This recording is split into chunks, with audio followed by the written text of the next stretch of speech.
Eala's practice session at Indian Wells drew a bigger crowd than the stadium match happening at the exact same time, and that single moment cracked open something the sport had been ignoring for years.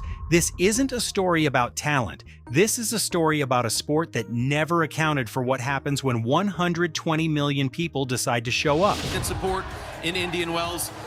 Look at this. I mean, this was in Australia. Court 6 literally had a line.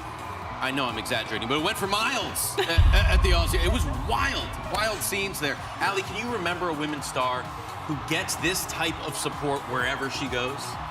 Yeah, well, Taylor Swift. I mean, Yeah. March 10th, 2026, the BNP Paribas Open, Indian Wells, California. Hundreds of fans packed practice court 6 under the Palm Springs sun for a noon training session. No match on the line, no ranking points at stake. Eala was ranked number 29 in the world, and she was just hitting balls. 2 courts over, Alexander Zverev was doing the same thing. Taylor Fritz, the 2022 Indian Wells champion, a genuine home crowd favorite, was on another nearby court. Between the two of them, according to the official tournament documentation, they drew only a handful of fans.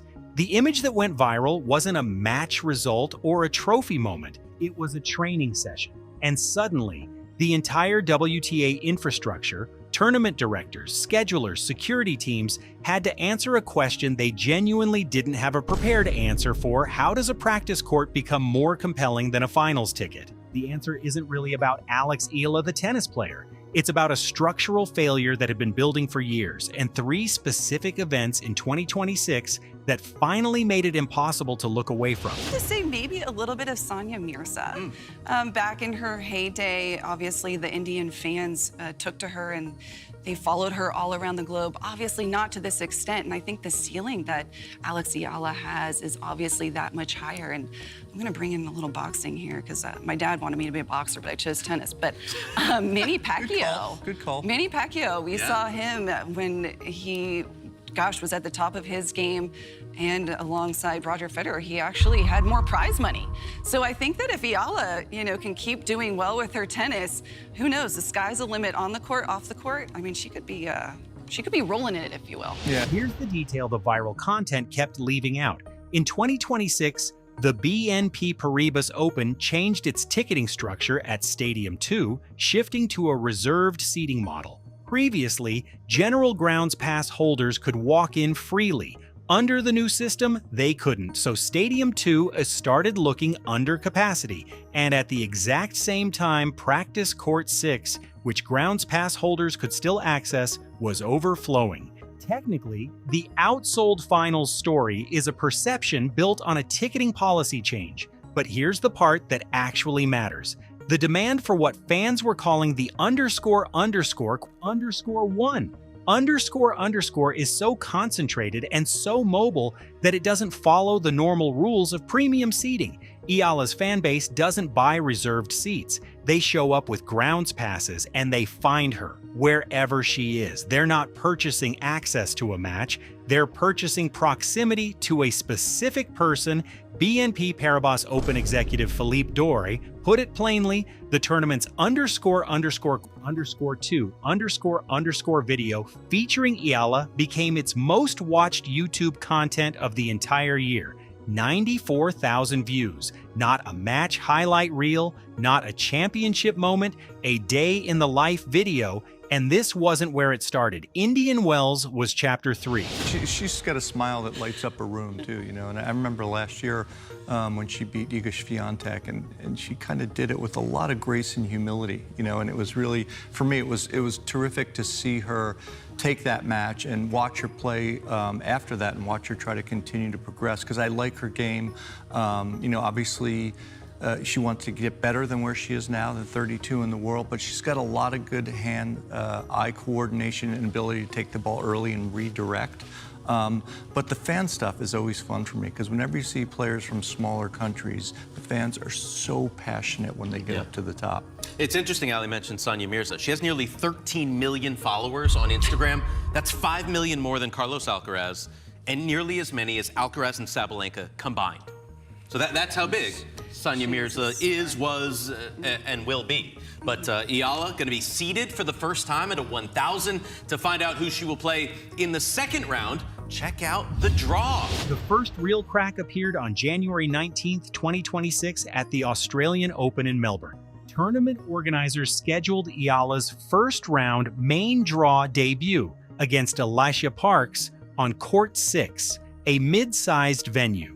That decision was immediately criticized by journalists and fans as a failure to read what was coming. What came was this: thousands of fans, many of them draped in Philippine flags, lining up in queues that stretched back toward Rod Laver Arena. When Court 6 hit capacity, hundreds of supporters couldn't get in. They ended up watching Eala on large outdoor screens in designated viewing areas. They had traveled to Melbourne to watch her. They were watching her on a screen outside the building where she was actually playing. Inside the court, the atmosphere was described as overwhelmingly pro-Eala. Chants of "Let's go, Alex!" Roars for routine ground strokes. The umpire had to repeatedly call for quiet just to keep the match moving. It felt like a home court in Melbourne for a player ranked number 49 at the time, and then came the exit. After the match, Eala was escorted from the court by approximately a dozen security guards. That's the protocol normally reserved for Novak Djokovic. The documentation makes that comparison explicitly.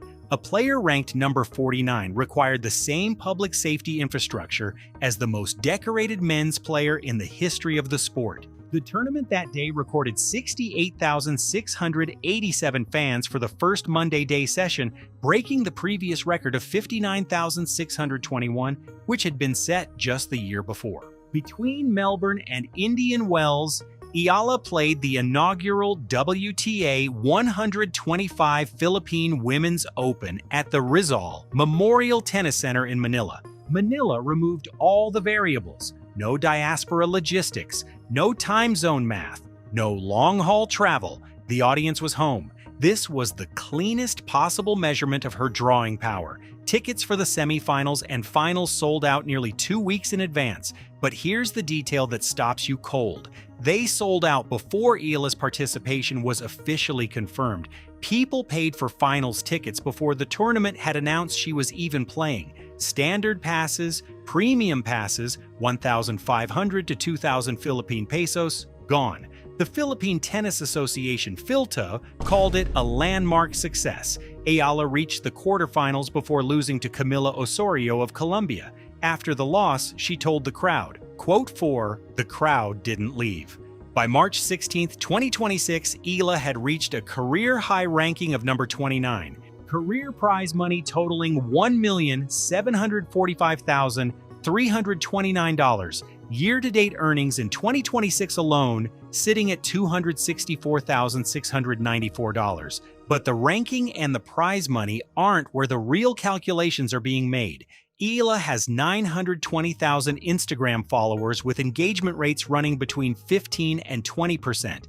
The WTA average is a fraction of that. Industry insiders describe her as being lined up for A-list sponsorship deals. The current portfolio already includes Nike as global ambassador, Babolat as equipment partner, Globe Telecom as national brand face, Bank of the Philippine Islands as regional ambassador, and Locally Juice for lifestyle integration. Martina Navratilova reportedly expressed shock at the ticket frenzy surrounding Eala at Indian Wells. Coco Gauff said publicly that Eala is __5___. These aren't casual observations. These are two of the most credible voices in tennis history acknowledging that something structural is shifting, and they're watching it happen in real time.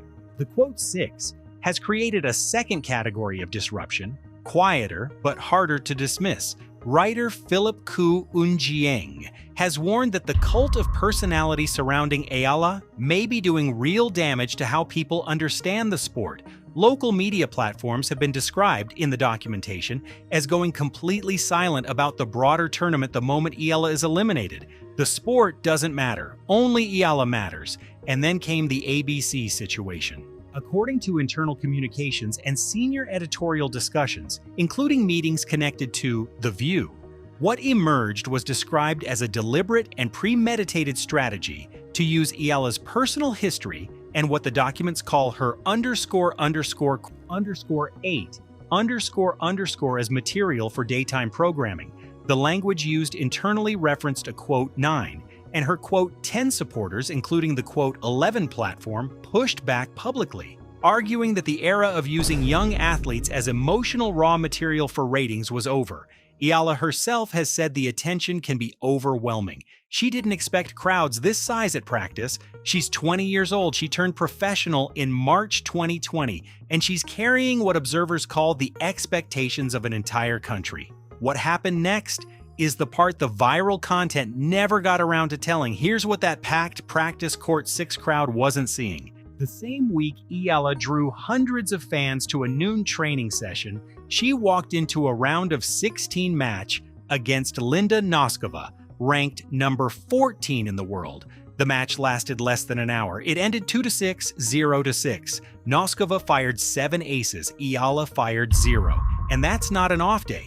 Eala's career ace percentage is 0.0%. Against top 10 opponents, the average is 4 to 6%. In professional tennis, the serve is the primary source of free points. Points won before a rally even begins. Eala generates none of them. Her first serve percentage sits around 60% against a top 10 average of 65 to 70. Her dominance ratio of 1.00 means every match at this level becomes a full-length war of attrition with no shortcuts. Coach Joan Bosch has faced public calls to help Eala move away from the Rafael Nadal Academy Foundation, the system that built her, toward a more individualized approach that directly addresses what her numbers reveal. And here's the weight of that gap. The fans who packed practice court 6, the Manila crowd that bought finals tickets before she confirmed her entry, the Phil Australian community that turned Melbourne's court 6 into a home arena, all of them are operating on a belief that the technical ceiling is temporary. The avenue exists because the diaspora believes the 0.0% is something that gets fixed. What no one in the WTA, in the scheduling offices, or in the sponsorship boardrooms has yet answered is, what happens to all of this if it doesn't? The Pine Army has already forced the Australian Open to break its own attendance record, forced Indian Wells to confront a new commercial reality, forced Martina Navratilova to say she was shocked by what she saw. Alex Eala has done all of that ranked number 29 with 0 career aces. The only question left, the one the sport hasn't been forced to answer yet, is what happens when the technical ceiling and the cultural weight finally meet on the same court at the same time.